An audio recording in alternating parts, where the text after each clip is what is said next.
What's going on, everybody? Welcome to another video, and in this video I'm going to give you my best tips to transition to a vegan diet.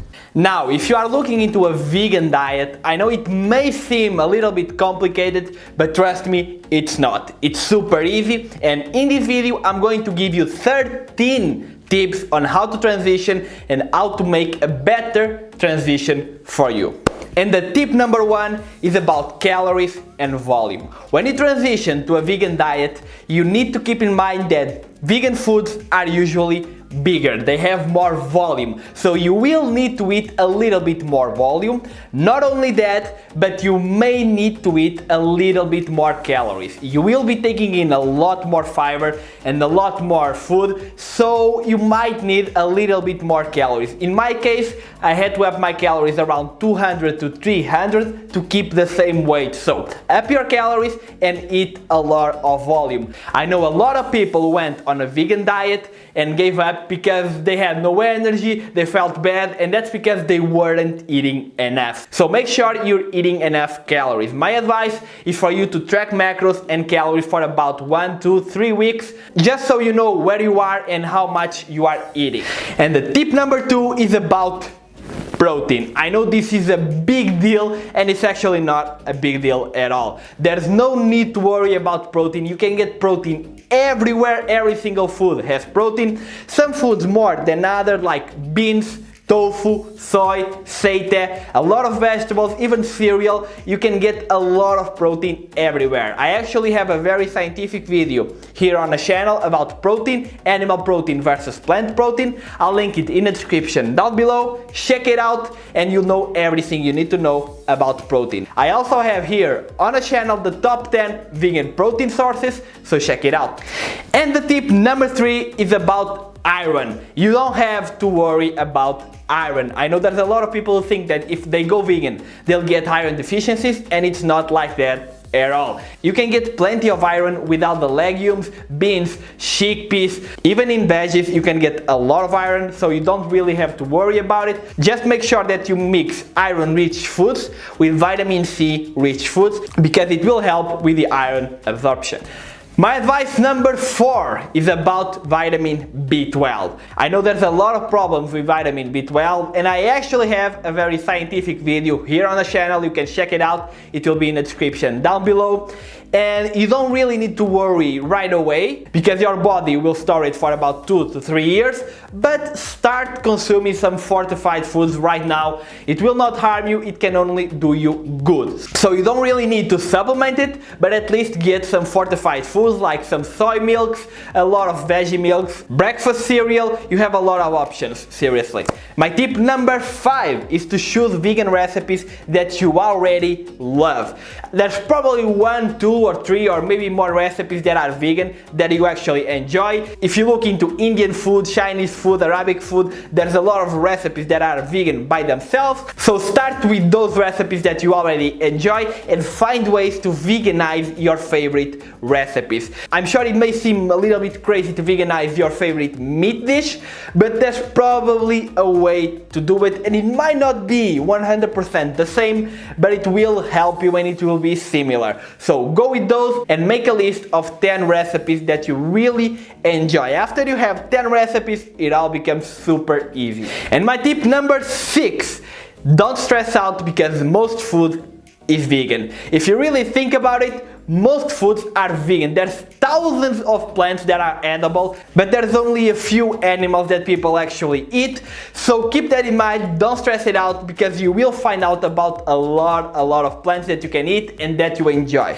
And my tip number 7, just because it's vegan doesn't mean it's healthy. The word vegan is usually associated with the word healthy, but it's not the same. You can get a lot of junk food as a vegan. You get Oreos, you get a lot of cookies, you get pizza, you get burgers, and that's not healthy, but it can help you with the transition. So if you want to transition and to make things easier, it can really help. For your health, I don't advise you to eat it, but you know, it's not coming from an animal, so it's not that bad.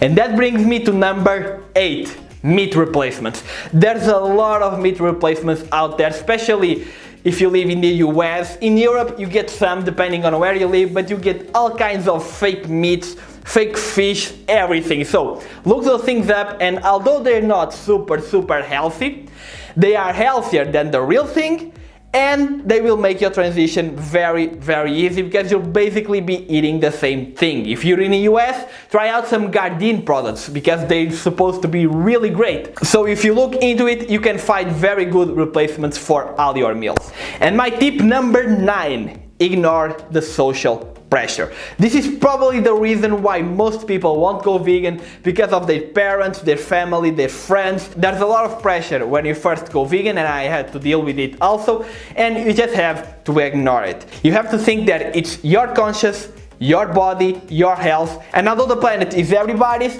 you have to do the best to keep the planet safe and to keep the animals safe. So do the best that you can to ignore this, and don't get angry at people, don't judge people, because a lot of the times they don't really know. And this brings me to my next point. Inform yourself.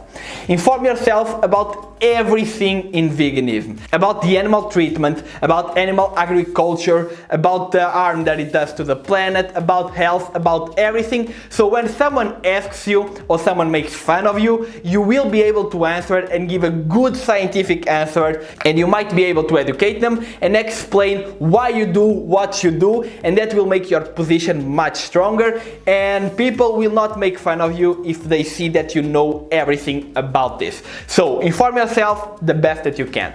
And the tip number 11 is about the aggressive vegan phase. We all go through this phase. I know, I went through it as well. Some people have it harder, some people have it lighter, but we all go through this one. So when you first go vegan, it's really hard to understand why other people aren't going vegan as well, because you're telling them your reasons and they are not understanding, or they are ignoring or making fun of you, and you get really angry about it, but you need to calm down. Getting angry is not the best solution, so try to be as calm as possible, inform people as much as possible, educate them, because probably like you a couple months back or a couple weeks back, they never really questioned themselves about this. And you probably also ate meat before all your life, so don't really judge other people, try to explain it as best as you can. And my tip number 12, it doesn't have to be an overnight transition. Some people do it, including myself, but that's not for everybody, and I understand that. You don't need to transition overnight. It can take 1 week, 2 weeks, 3 months, 4 months, but as long as you'll get there, you're doing something great. Just introduce 1 vegan meal a day, then go for 2, 3, 4, and without even noticing, you will realize that most of your food is already vegan, and it's not hard at all. So go easier, take 1 step at a time, and I'm pretty sure that you'll be able to make it. And my last and final tip is to immerse yourself in veganism. And by that I mean follow as many vegan people as you can on Facebook, on Instagram, on YouTube, on all social medias, because that way when you go on your feeds, everything will be about veganism, and it will make your transition way better. You'll get to know a lot more vegan people and see that you're not alone in this cause, in this fight, and it will make your life way more easier. You'll learn recipes, you'll learn a lot, you'll make connections, you'll see that you're not just one crazy soul, and that we are all trying to make this world a better place. Okay everybody, welcome to the bonus round, where I'm gonna give you 3 extra tips on how to transition to a vegan diet. I decided to put these 3 here because they will make this video so much better. This will probably be the guide to transitioning to a vegan diet. And the first tip is about Omega-3. I know there's a lot of questions about Omega-3, that you can only get Omega-3s by eating fish, but that's not true. Fish don't even produce Omega-3, they eat it themselves. So you can get all the Omega-3 you need by seeds, especially seeds like flaxseed, chia seeds, and a lot of seaweed is also great for Omega-3. You can also find Omega-3 in some nuts like almonds, walnuts, cashews, so there's really no need to worry about Omega-3. And the second extra tip is about vitamin D. The only thing you need to get vitamin D is to get sun in your skin. When your skin gets contact with the sun, your body synthesizes vitamin D. So there's really no reason to worry about vitamin D. Even if you eat meat, even if you eat a lot of meat, you cannot get sufficient vitamin D without the sun. So if you're in a country where there's no sun, I highly advise you to supplement vitamin D3. If not, just go outside. And the third extra tip is about calcium. I know you can normally get calcium from milk, right? Wrong, so wrong. Actually, you got things like kale and some cabbages, dark leafy greens. They have way more calcium than milk, so you should be really fine eating those foods. Actually, when you go vegan, because you're not eating animal protein, you actually need less calcium. So just stick to dark leafy greens and you should be fine. So that's it for the video. Those are my 13 tips to transition to a vegan diet. Hopefully you guys enjoy it. If you did enjoy it, please leave a comment down below. Leave a like, subscribe to the channel if you're not subscribed already. And I'm gonna see you all in the next one. Peace!